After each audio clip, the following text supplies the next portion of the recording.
কুম্ভ রাশির ক্ষেত্রে সূর্য হচ্ছে সপ্তমপতি। এতদিন অষ্টম ঘরে অবস্থান করছিল, শুক্রের সাথে জুতি তৈরি হয়েছিল। এবার এই 17ই অক্টোবর সূর্যদেব রাশি পরিবর্তন করছে, অবস্থান করবে হচ্ছে ভাগ্যের ঘর তুলা রাশিতে। তুলা রাশিতে সূর্য তো নীচ অবস্থায় চলে আসে। তো কুম্ভ রাশির ক্ষেত্রে সূর্যদেবের এই পরিবর্তন কি রকম প্রভাব দিবে, কোন দিক থেকে কুম্ভ রাশি হতে যাচ্ছে লাভবান, কোন দিক থেকে বিশেষ সাবধান, এই সমস্ত কিছু তুলে ধরবো। কোন বিশেষ উপাচার করতে হবে। তো যাই হোক, অনুষ্ঠানটি শুরু করার আগে সমস্ত দর্শক বন্ধুদের নমস্কার জানাচ্ছি। তার সাথে বলবো, যারা বহুদিন ধরে অনুষ্ঠান দেখছেন এখনো পর্যন্ত সাবস্ক্রাইব করেননি, অবশ্যই সাবস্ক্রাইব করবেন। এই চ্যানেলের সঙ্গে থাকুন, জ্যোতিষীয় সম্পর্কিত অনেক তথ্য জানতে পারবেন। তবে আমি কোনো রকমভাবে কোনো দর্শক বন্ধুকে বিভ্রান্ত করার চেষ্টা করছি না। এটা গ্রহের গোচরের উপরই আলোচনা করা হচ্ছে, কারো কোনো রকম ব্যক্তিগত কুষ্টি ধরে আলোচনা নয়, এবং চন্দ্র রাশি অনুসারে বলা হচ্ছে। কুম্ভ রাশির ক্ষেত্রে বর্তমানে যে গ্রহদের অবস্থান এবং নক্ষত্রগত যে অবস্থান, প্রত্যেকটি অবস্থানই ভালো অবস্থান। এবার সূর্যের পরিবর্তন, সূর্য নিচ অবস্থায় আসছে। তো সবার প্রথমে দেখতে হবে যে সূর্যদেবের নিজ ভঙ্গ হচ্ছে কিনা, কিংবা কিরকম অবস্থায় রয়েছে, সেখান থেকে কোনো রকম ভালো সুবিধা পাবে কিনা। তো যখন কোনো পাপী গ্রহ, নিজ গ্রহ ত্রিকোণে অবস্থান করে, তখন এটা জ্যোতিষীয় সূত্র যে সেই গ্রহ নিজের পাপ প্রভাবটাকে হারিয়ে ফেলে, অর্থাৎ পাপী গ্রহ সেই প্রভাবটা হারিয়ে ফেলে এবং সেই ঘরটাকে খারাপ করে। কিন্তু যে ঘরের আবার কারুকত্ব রাখে, সেই ঘরের কারুকত্বটাকে বৃদ্ধি করে দেয়। তো সূর্য সপ্তমপতি, তো এইখানটাতে সপ্তমপতির তাহলে বৃদ্ধি হবে, সপ্তমের ঘরটা অ্যাক্টিভ হচ্ছে, সূর্য এখানটাতে ভালো হবে। তো এবার তার সাথে কি হচ্ছে, যে সূর্যের সাথে এখানটাতে বুধ অবস্থান করছে, মঙ্গল অবস্থান করছে। বুধ অবস্থান করছে 23 তারিখ পর্যন্ত, মঙ্গল অবস্থান করছে 27 তারিখ পর্যন্ত। এবং এই নবম ঘরে এই সূর্য মঙ্গল বুধের যে জুতিটা তৈরি হলো সূর্যের এই পরিবর্তনে, এই জুতির উপর আবার দেবগুরু বৃহস্পতির দৃষ্টি থাকছে। সেরকম দৃষ্টি থাকছে কিন্তু আবার রাহুর দৃষ্টি থাকছে। রাহু তো রাশির উপর অবস্থান করছে। তো এইখানটাতেও কিন্তু একটা ভালো প্রভাব এই সময়কালে পাবে, অর্থাৎ ভাগ্যের ঘরটা প্রচণ্ড অ্যাক্টিভ হয়ে যাচ্ছে এবং নিজ ভঙ্গ রাজযোগ তৈরি হয়ে যাচ্ছে। সূর্যের নিজ ভঙ্গ এইখানটাতে হচ্ছে, কারণ সূর্য মেষ রাশিতে উচ্চ হয়ে যায়, আর মেষ রাশির অধিপতি মঙ্গল এই ভাগ্যের ঘরে অবস্থান করছে। কুম্ভ রাশির ক্ষেত্রে মঙ্গল হচ্ছে ওই তৃতীয় ঘরের অধিপতি, যেটা হচ্ছে মেষ রাশি, মূল ত্রিকোণ রাশি, এবং কর্মের ঘর বৃশ্চিক রাশি। এই দুটি ঘরের অধিপতি ভাগ্যের ঘরে অবস্থান করছে। আর সূর্যের এখানটাতে নিজভঙ্গ হয়ে গেল, সূর্যের নিজভঙ্গ ব্যাপারটা উঠে আসছে, অর্থাৎ এই সময়কালে যথেষ্ট ভালো ফল পাবে কুম্ভ রাশি। তবে সব দিক থেকে যে ভালো ফল আসবে সেটাও না, কারণ যে নক্ষত্রগুলো পাচ্ছে এর মধ্যে রাহুর নক্ষত্রও পেয়ে যাচ্ছে। তো এই সময়কালেও কিংবা সূর্যের যে অবস্থান মঙ্গলের সাথে জুতি, তো এইখানটাতেও কিন্তু নিজের তারপরে রাহুর দৃষ্টি, তো এইখানটাতেও কিন্তু কিছু না কিছু আবার কোনো না কোনো দিক থেকে খারাপ ফলটাও দিবে। তো সেইগুলোও কিন্তু আলোচনা করব যে কোন দিক থেকে বিশেষভাবে এই সময়কালে সাবধানে থাকতে হবে। তারপরে আবার 18 তারিখে দেবগুরু বৃহস্পতি রাশি পরিবর্তন করছে। দেবগুরু বৃহস্পতির পরিবর্তনটা ভালো পরিবর্তন হতে যাচ্ছে, একদম উচ্চ অবস্থায় ষষ্ঠ ঘরে অবস্থান করবে। তো 18 তারিখ পর্যন্ত রাহুর উপর দৃষ্টি, তারপর তো রাশির অধিপতি শনির উপর দৃষ্টি হয়ে যাবে। অর্থাৎ এই সময়কালে একাধিক গ্রহ কিন্তু দেবগুরু বৃহস্পতির নক্ষত্রে থাকবে এবং দেবগুরু বৃহস্পতি স্বয়ং নিজের নক্ষত্রে থাকবে। সেটা হচ্ছে কিরকম, যে সূর্য যে মুহূর্তে রাশি পরিবর্তন করছে সেই মুহূর্তে থেকে কিন্তু তার আগে থেকে, যেমন 3 তারিখে অক্টোবরে শনির নক্ষত্র পরিবর্তন করলো, দেবগুরু বৃহস্পতির নক্ষত্রে চলে আসলো পূর্বা ভাদ্রপদের 4র্থ চরণে, সেরকম রাশির উপর রাহু অবস্থান করছে। রাহু কিন্তু আবার নক্ষত্র পরিবর্তন করেছে, নক্ষত্র পরিবর্তন বলছি, রাহু দেবগুরু বৃহস্পতির নক্ষত্র অবস্থান করছে পূর্বা ভাদ্রপদের 1ম চরণে। সেরকম মঙ্গল 13ই অক্টোবর নক্ষত্র পরিবর্তন করলে দেবগুরু বৃহস্পতির বিশাখা নক্ষত্রে চলে আসলো। আবার বুধ 15ই অক্টোবর নক্ষত্র পরিবর্তন করবে, সেটা চলে আসবে হচ্ছে বিশাখা নক্ষত্রে। অর্থাৎ সূর্যের পরিবর্তন হওয়ার সময় বুধ, মঙ্গল, রাহু, শনি, এই 4টি গ্রহ কিন্তু এই দেবগুরু বৃহস্পতির নক্ষত্রে অবস্থান করছে। একটা ভালো অবস্থান। গুরুর নক্ষত্রে আসা মানে কি, গুরুকে প্রভাবিত এবং গুরুর শুভ গ্রহ, তো তার শুভ প্রভাবটা এই নক্ষত্রের এই গ্রহগুলোর মধ্যেও চলে আসবে। যেমন গুরু হচ্ছে কি পরোপকারিতা, তারপর মায়া, মমতা, শিক্ষা, জ্ঞান, এইগুলো ধর্ম, এই জিনিসগুলো বেশিভাবে উঠে আসবে। এবং দেবগুরু বৃহস্পতি নিজের স্বয়ং নক্ষত্রে, যেটা পুনর্বসুতে অবস্থান করছে, আবার ওই 18 তারিখে উচ্চ হয়ে যাচ্ছে দেবগুরু বৃহস্পতি, তখন রাশির অধিপতির দৃষ্টি নিজেরই নক্ষত্রে থাকছে। তো গ্রহ যখন নিজের নক্ষত্রে অবস্থান করে তখন তো তার শুভ ফলে বৃদ্ধি করবে, তার ফলটাকে বৃদ্ধি করবে, একটা ভালো পজিশন হয়ে যাওয়া।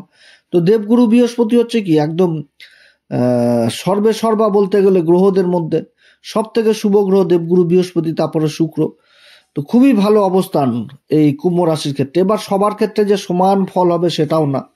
যাদের জন্মকুষ্ঠিতে আবার সূর্যের নিজ ভঙ্গ হচ্ছে না, বা যাদের জন্মকুষ্ঠিতে সূর্যের সাথে রাহুর জুতি বা কোনো গ্রহণ দোষ, কেতুর সাথে জুতি, এগুলো জিনিস ঘটে রয়েছে, বা সূর্য রাহুর নক্ষত্রে অবস্থান করছে, কেতুর নক্ষত্রে, তো সেগুলো দিক থেকে কিন্তু প্রভাবিত হবে এই সময়কালে এই কুম্ভ রাশি। অতএব তো সেই সমস্ত দাদা দিদি ভাই বন্ধুদের কাছে বিশেষভাবে অনুরোধ করব, আপনারা ভালো জ্যোতিষীয় পরামর্শ নেবেন যে আপনাদের কোন নক্ষত্রে জন্ম, সেই নক্ষত্রের কোন উপাচার কি করলে ভালো অবস্থায় যাবে, সূর্যকে ঠিক করতে গেলে কি উপাচার করতে হবে, তো এগুলোরও কিন্তু বিশেষ প্রয়োজন রয়েছে, যার জন্য ভালো জ্যোতিষী। এবং যাদের জীবনে অ্যাকচুয়ালি সূর্য খুবই খারাপ প্রভাব দিচ্ছে, সূর্যের অবস্থান ভালো না, তাদের ক্ষেত্রে বলবো অবশ্যই সূর্য যন্ত্র বাড়িতে স্থাপন করবেন, বিধিসম্মত মেনে প্রত্যেক দিন সূর্যদেবকে অর্ঘ্য দিবেন। হাতের মাঝখানে 2টি আঙ্গুলে চন্দন, লাল চন্দন সাদা চন্দন বেটে লাগিয়ে সেই যন্ত্রের উপর ছিটাবেন। মোট কথা সকালবেলায় একটু সময় দিতে হবে, পূজা অর্চনা, ভক্তিভাব, ঈশ্বরের প্রতি বিশেষ আরাধনা, এগুলো করতে হবে। সূর্যদেবকে অর্ঘ্য দিতে হবে। ওং হ্রিং ঘিনী সূর্য আদিত্যায় শ্রীং, এই মন্ত্র জপ করে সেই চন্দন সেই যন্ত্রের উপর ছিটাতে হবে, যাতে সূর্য যথেষ্ট বলি হয়। কারণ সূর্যই কিন্তু মান সম্মান খ্যাতি যশ এগুলো কিন্তু দিবে, এবং সূর্য হচ্ছে সপ্তমপতি। তো এই সূর্য যন্ত্র কিন্তু স্থাপন করতে হবে যাদের জন্মকুষ্ঠিতে সূর্যের অবস্থান খারাপ রয়েছে। এবার সূর্য যন্ত্র কোথায় পাবে? অনেকে আমাদের সাথে যারা যোগাযোগ করেছেন, সূর্য যাদের খারাপ তাদেরকে সূর্য যন্ত্র আমরা লাভ করিয়েছি। তো যারা সূর্য যন্ত্র এখনো পাননি বা পাওয়ার চেষ্টা করছেন, খুঁজে পাচ্ছেন না, তা আমাদের এই ভিডিওর মধ্যে একটা প্রোডাক্ট বলে অপশন ইউটিউব থেকে দিচ্ছে, সেখানটাতে আপনারা যন্ত্র পেয়ে যাবেন, সূর্য যন্ত্র, এবং অতটা দাম নয়, মানে সাধ্য মতো যে নিজের অর্থের সেই যোগান দিয়ে আপনারা সংগ্রহ করতে পারেন। তো যাদের ক্ষেত্রে রয়েছে তারা অবশ্যই সংগ্রহ করবেন। তো যাই হোক, সূর্যদেবের এই যে অবস্থান, সূর্যদেবের যখনই রাশি পরিবর্তন হচ্ছে তখন কিন্তু সূর্য মঙ্গল বুধের জুতি হয়ে যাচ্ছে ভাগ্যের ঘরে, অর্থাৎ ভাগ্যের ঘরে নিজভঙ্গ রাজযোগ, এবং সূর্যের যে একটা পাপ প্রভাব এই ঘরে নীচ অবস্থা, সেই অবস্থাও কিন্তু কেটে যাচ্ছে। ভাগ্যের ঘরটা সম্পূর্ণভাবে অ্যাক্টিভ হয়ে যাচ্ছে, সম্পূর্ণভাবে ভাগ্যের ঘরটা অ্যাক্টিভ হচ্ছে, এবং ভাগ্যের সঙ্গ পাবে এই সময়কালে এই কুম্ভ রাশি। 17 অক্টোবর যে সময় সূর্যদেব রাশি পরিবর্তন করবে সেই সময় থাকবে হচ্ছে চিত্রা নক্ষত্র, এবং চিত্রা নক্ষত্র থাকবে 23 অক্টোবর পর্যন্ত। চিত্রা নক্ষত্র হচ্ছে কি এই মঙ্গলের নক্ষত্র, আর অধিপতি দেবতা হচ্ছে বিশ্বকর্মা। চিত্রা নক্ষত্রের 2টি চরণ পরে কন্যা রাশিতে, 2টি চরণ পরে হচ্ছে তুলা রাশিতে। চিত্রা নক্ষত্রের খুবই ভালো অবস্থান হতে যাচ্ছে সূর্যের, এবং এই সময়কালে মঙ্গল অবস্থান করছে সূর্যের সাথে। মঙ্গল হচ্ছে সেনাপতি, সূর্য হচ্ছে রাজা। তো মঙ্গলও থাকছে কিন্তু আবার দেবগুরু বৃহস্পতির নক্ষত্র বিশাখা নক্ষত্রে। আর বিশাখা নক্ষত্রের যে সিম্বল সেটা কিন্তু হচ্ছে রাজগেট।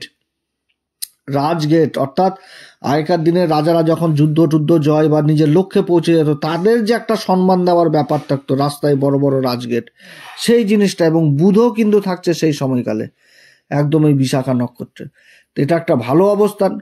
তো এই ক্ষেত্রে সফলতা পাবে এই কুম্ভ রাশি, পিতার সাপোর্ট পাবে, পিতা যে কর্ম করবে সেই কর্মের উন্নতির যোগ রয়েছে। এছাড়া যারা টেকনিক্যাল লাইনে রয়েছেন, বড় বড় কনস্ট্রাকশন বা প্রোডাক্ট যেখানটাতে কোনো প্রোডাকশন হচ্ছে, নির্মাণ কাজ হচ্ছে, সেই জায়গাগুলোতে বিশেষভাবে উন্নতির যোগ থাকবে এই কুম্ভ রাশির এই সময়কালে। তবে বেশিরভাগ যারা মানে ফিনিশিংয়ের কাজগুলো, সেই কাজগুলোতে, ডেকোরেশনের কাজগুলোতে বিশেষভাবে প্রভাবিত থাকবে এই সময়কালে, কারণ এখানটাতে শুক্রের প্রভাবটা চলে আসবে। এর আগে তো বুধের রাশিতে ছিল, তখন বুধের প্রভাবটা ছিল, বুধের বুদ্ধি। এখানটাতে শুক্রের প্রভাবটা, আকর্ষণ, তারপরে নিজের গুণ প্রতিভা, এগুলো জিনিস কাজ করবে এইখানটাতে। এবং বুধও চলে আসছে, অর্থাৎ ব্যবসায়িকদের ক্ষেত্রে একটা ভালো অবস্থান, কিংবা যারা বড় বড় ইঞ্জিনিয়ারিং আইটি ফিল্ডে কাজ করছেন তাদের জন্য আবার খুবই একটা ভালো অবস্থান হতে যাচ্ছে এই কুম্ভ রাশি। কিংবা এই সমস্ত ক্ষেত্রে যারা কর্মের সন্ধান করছেন তাদের কিন্তু একটা ভালো অবস্থান, বা এই সময়কালে যারা পার্টনারশিপে এই সমস্ত কাজগুলো করছেন তাদের ক্ষেত্রে একটা ভালো অবস্থান, কিংবা জীবনসাথী এই কর্মই করছেন তার ক্ষেত্রে ভাগ্যের উদয় হয়ে যাওয়া, অর্থাৎ ভাগ্যের সঙ্গ পাওয়া, এই কর্মক্ষেত্রে, যাতে আর্থিক দিকটা মজবুত হয় এবং সমাজে মান সম্মান যথেষ্ট বৃদ্ধি পায়। এগুলো উঠে আসছে এই চিত্রা নক্ষত্রে। তবে এই নক্ষত্রেও কিন্তু নিজের মন মেজাজ, গরমা গরমি, আত্মহংকার এগুলোও কিন্তু প্রকাশ পাবে, কারণ রাহুর দৃষ্টি থাকছে। রাহু পূর্বাভাদ্র পদে থাকছে, এটা ঠিক, কিন্তু রাহুর দৃষ্টি থাকছে, একটা নেগেটিভ প্রভাব থাকবে। এই সময়কালে আলস্য ত্যাগ করতে হবে এবং কর্মে যথেষ্ট অ্যাক্টিভ থাকতে হবে। এটা হচ্ছে মেন জিনিস এই কুম্ভ রাশির এই সময়কালে। এরপরে কি হবে, যে এরপরে হয়ে যাবে ওই 24শে অক্টোবর থেকে একদম নভেম্বর মাসের 5 তারিখ পর্যন্ত থাকবে হচ্ছে স্বাতী নক্ষত্রে, তখন থাকবে হচ্ছে রাহুর নক্ষত্রে। এই সময়কালে আবার বুধের রাশি পরিবর্তন হয়ে যাবে। বুধ আবার কি ওই 24 তারিখে রাশি পরিবর্তন করে চলে যাবে কর্মের ঘরে। তো বুধ হচ্ছে কুম্ভ রাশির ক্ষেত্রে কারক গ্রহ, পঞ্চম ঘরের অধিপতি, আবার অষ্টম ঘরের অধিপতি। বুধ চলে যাবে একদম কর্মের ঘরে অবস্থান করবে। তারপরে মঙ্গল 27 তারিখে আবার রাশি পরিবর্তন করে কর্মের ঘরের অধিপতি। এই সময়কালেও সূর্যের নিজভঙ্গ যোগ তৈরি হচ্ছে, ব্যাপক সময় তৈরি হবে এই কুম্ভ রাশির ক্ষেত্রে। তারপরে শুক্রের নক্ষত্র পরিবর্তন হয়ে যাবে। শুক্র 28 তারিখ পর্যন্ত হস্তা নক্ষত্র থেকে, তারপরে আবার নক্ষত্র পরিবর্তন করে নেবে, তখন চলে আসবে চিত্রা নক্ষত্র, মঙ্গলের নক্ষত্রে চলে আসবে। এবং 2 তারিখে আবার শুক্রদেবও রাশি পরিবর্তন করবে। তো এই সময়কালে আবার দেবগুরু বৃহস্পতি 18 তারিখ থেকে তো উচ্চ অবস্থায় থাকবে। তো দেবগুরু বৃহস্পতির পঞ্চম দৃষ্টি থাকবে কিন্তু কর্মের ঘরে, আর সপ্তম দৃষ্টি দিয়ে থাকবে দ্বাদশ ঘরকে, আর নবম দৃষ্টি থাকবে একদম রাশির অধিপতি শনির উপরে। তো এই সময়কালে যথেষ্ট ভালো প্রভাব পড়বে। এই স্বাতী নক্ষত্রের অধিপতি হচ্ছে রাহু, কিন্তু অধিপতি দেবতা হচ্ছে বায়ুদেব। রাহু স্বাতী নক্ষত্রে সবসময় পজিটিভ ফল দেয়, খারাপ প্রভাব দেয় না স্বাতী নক্ষত্রে। এই নক্ষত্রে মা সরস্বতীর একটা বিশেষ কৃপা থাকে এই স্বাতী নক্ষত্রে। আর বায়ুদেব কি এই নক্ষত্রের অধিপতি দেবতা, বায়ু কি করে সবসময় জিনিসটাকে ছড়িয়ে দেয়। তাহলে সূর্যের এখানটাতে নিজভঙ্গ হয়ে যাচ্ছে, ভাগ্যের ঘরে নিজভঙ্গ হচ্ছে, কতটা ভালো অবস্থান। তাহলে এই সময়কালে কি হবে, যে সূর্যের যে তেজ, সূর্যের যে আগুন, সেটাকে চারিদিকে ছড়িয়ে পড়বে। সূর্যের তেজ অর্থাৎ নিজের ক্ষমতা যথেষ্ট চারিদিকে একটা সুনাম সুখ্যাতি অর্জন করাবে কর্মক্ষেত্রে। এটা একটা ভালো অবস্থান হচ্ছে। যারা কর্মের সন্ধান করছেন, যারা সরকারি হোক বেসরকারি কর্মের হোক বা যে কোনো কর্মের সন্ধান, এই সময়কালে অনায়াসে প্রাপ্তি ঘটবে। যারা কর্মহীন হয়ে রয়েছেন কুম্ভ রাশির, এই সময়কালে চেষ্টা করলে কিন্তু কর্মের সন্ধান পাবে এই সময়কাল স্বাতী নক্ষত্র। হ্যাঁ, তবে কি এর নেগেটিভ প্রভাবও থাকবে। যেরকম নেগেটিভ প্রভাব কি, যে সরকারি উচ্চপদস্থ কর্মচারীদের সাথে কোনো রকমভাবে বাক বিতণ্ডায় জড়িত হওয়া যাবে না। সুরে সুর মিলিয়ে কাজ করতে হবে, হ্যাঁতে হ্যাঁ তো নাতে না। এগুলো কাজ শর্টকাট পদ্ধতি, বেআইনি পদ্ধতি, এগুলো থেকে দূরে থাকতে হবে। অশান্তি, গন্ডগোল, ঝুট ঝামেলা এগুলো থেকে দূরে থাকতে হবে। কারণ কি, যে বায়ু কি করে সবসময় ছড়িয়ে দেয়। তো অশান্তি যদি হয়, তো অশান্তির শুরুবাত হবে ছোট আর হয়ে যাবে বড়। এদিক থেকে বিশেষ সাবধান। কোর্ট কেস মোকদ্দমা, ঝুট ঝামেলা, এদিক থেকে সাবধান। যে কোনো কিছুই এটা বৃদ্ধি করিয়ে দিবে। তো যার জন্য এই নক্ষত্রের যেরকম ভালো ইফেক্ট থাকে, সেরকম কিন্তু খারাপ ইফেক্ট থাকে। এই নক্ষত্রে যারা ম্যানেজমেন্ট বা মার্কেটিং ফিল্ডে রয়েছেন, বা কোনো কোম্পানির সিও বা কোম্পানিতে কাজ করছেন বা চেষ্টা করছেন, তাদের জন্য যথেষ্ট ভালো। অ্যাডভার্টাইজ জনিত কাজ বা বিজ্ঞাপন জনিত কাজ বা মিডিয়া বা কথাবাচক হিসাবে কাজ করছেন, সেই দিকটা ভালো। ব্যাংকিং, কারণ রেভিনিউর ব্যাপারটা চলে আসছে, টাকা পয়সার ব্যাপারটা। ব্যাংকিং সেক্টর হোক বা যে কোনো কমিশন এজেন্টের কাজ হোক, বা যারা সরকারকে মাল সাপ্লাই দিচ্ছেন, বা সরকারের ক্ষেত্রে কোনো বিল আটকে গেছে, সেই দিক থেকে কিন্তু ভালো প্রাপ্তিযোগ থাকবে। কিন্তু এই নক্ষত্রে থাকাকালীন ভুল করেও অশান্তি গন্ডগোল কিন্তু করা যাবে না, না তো কিন্তু বৃদ্ধি পেয়ে যাবে। গন্ডগোল লাগলে তো সেটা কিন্তু একদম আগুনের মতন দাউ দাউ করে চারিদিক ছড়াবে। এটা কিন্তু মনে রাখতে হবে এই কুম্ভ রাশিকে। এরপরে কুম্ভ রাশির ক্ষেত্রে যখন এই সূর্যদেব অক্টোবরের 6 তারিখে বিশাখা নক্ষত্র চলে যাবে, দেবগুরু বৃহস্পতির নক্ষত্রে সেই সময় 6 তারিখ থেকে অবস্থান করবে। এই অবস্থানটাও যথেষ্ট ভালো হবে। বড় বড় প্রাপ্তিযোগ থাকছে এই সময়কালে। কারণ এই সময়কালে যেরকম মঙ্গলের দ্বারা নিজভঙ্গ হচ্ছে কুম্ভ রাশি, সেরকম কিন্তু শুক্রের দ্বারাও নিজভঙ্গ হয়ে যাবে 2 তারিখ থেকে। নভেম্বরের 2 তারিখে তো শুক্রদেব রাশি পরিবর্তন করবে, তখন কিন্তু সূর্যের আবার নিজভঙ্গ হয়ে যাচ্ছে। একটা খুব সুন্দর অবস্থান হতে যাচ্ছে কুম্ভ রাশির, স্বপ্ন পূরণের অবস্থান। বিগত দিনে করে থাকা কাজগুলো সফলতা পেয়ে যাওয়া, এই জিনিসগুলো। হ্যাঁ, তবে সংঘর্ষ থাকবে এই নক্ষত্র।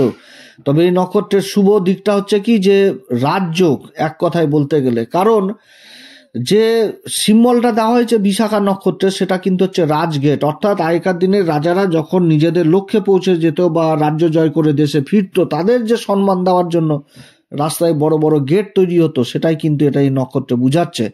অর্থাৎ এই সময়কালে যারা সরকারি কিংবা বেসরকারি কর্মচারী, তারা নিজেদের প্রতিষ্ঠানে নিজেদের কর্মের জন্য প্রসিদ্ধি লাভ করবে কিংবা সম্মানের পাত্র হবে বা পুরস্কারের প্রাপ্ত হবে। সেরকম কিন্তু ব্যবসায়িকদের ক্ষেত্রেও, যে ব্যবসা ক্ষেত্রে বিশেষ আমদানি। তবে এই নক্ষত্রের মেন গুণ হচ্ছে কি, যে এরা কোনো সময় থেমে থাকে না। এদের লক্ষ্যটা কিন্তু এগিয়ে যাওয়ার লক্ষ্যটা থাকে, যে কোনো কিছু প্রাপ্তি হওয়ার পর যে থেমে যাবে, অনেকে কিন্তু থেমে যায়, কিন্তু এই নক্ষত্রে সেই জিনিসটা না, আরও এগিয়ে যাওয়ার প্রবণতা থাকবে। যে একটা লক্ষ্য প্রাপ্তি হয়ে যাওয়ার পর আরও মনে হবে যে এর থেকে যদি আরও কিছু বিশেষ পাওয়া যায়, এরকম জিনিসটা তখন ওই দিকে ছুটতে থাকবে।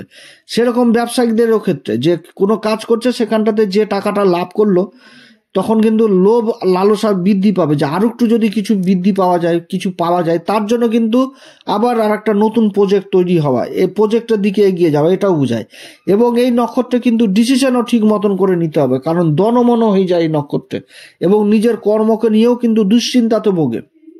তবে এখানটাতে দুশ্চিন্তার সেরকম কারণ নেই, কারণ এই নক্ষত্রের অধিপতি দেবতা হচ্ছে ইন্দ্রদেব এবং অগ্নিদেব। তো ইন্দ্র সবসময় নিজের সিংহাসন নিয়ে ভয় পায়, কিন্তু যেই বুঝি ভোলে বাবা তারপরে ব্রহ্মদেব আশীর্বাদ দিয়ে দিবে, বর দিয়ে দিবে, ইন্দ্রের সিংহাসন নিয়ে তখন মানে অবস্থা কাহিল আর কি। এরকম জিনিসটা নিজের কাজকর্মকে নিয়ে কিন্তু ভবিষ্যতের জন্য চিন্তিত হয়, কিন্তু এখানটাতে চিন্তার কোনো ব্যাপার নাই। দেবগুরু বৃহস্পতি অবস্থান এবং দেবগুরু বৃহস্পতির কর্মের ঘরকে দেখছে, অর্থাৎ কর্মের ঘরটা অ্যাক্টিভ থাকছে, অর্থাৎ এই সময়কালে নিজের সুনাম সুখ্যাতি যথেষ্ট বৃদ্ধি পাবে। আর আরেকটা জিনিস কি, দনমন বলতে কাজ করার আগে ভাবে যে কাজ করব কি করব না, করলে বোধহয় লস হবে, আবার করে নিয়েও কিন্তু আবার ভাবে যে কেনই বা কাজটা করলাম, কাজটা না করলে ভালো। তো এই যে ডিসিশন নেওয়াটা, এটা কিন্তু ভালোভাবে ঠান্ডা মাথায় নিতে হবে, তাহলেই যথেষ্ট ভালো। তো যাই হোক, অনেক কথা আলোচনা করলাম। এই সময়কালে অবশ্যই হনুমান চল্লিশা, বজরং বাণ, শ্রীরাম সীতার প্রণাম মন্ত্র সহকারে পাঠ করবেন, সূর্যদেবকে অর্ঘ্য দিবেন, পিতামাতার আশীর্বাদ নেবেন। যারা গুরুর দীক্ষা নেননি অবশ্যই গুরুর দীক্ষা নেবেন। আপনারা সবাই ভালো থাকেন। এরপরে আবার আসবে একটি নতুন পর্ব নিয়ে। নমস্কার, ধন্যবাদ।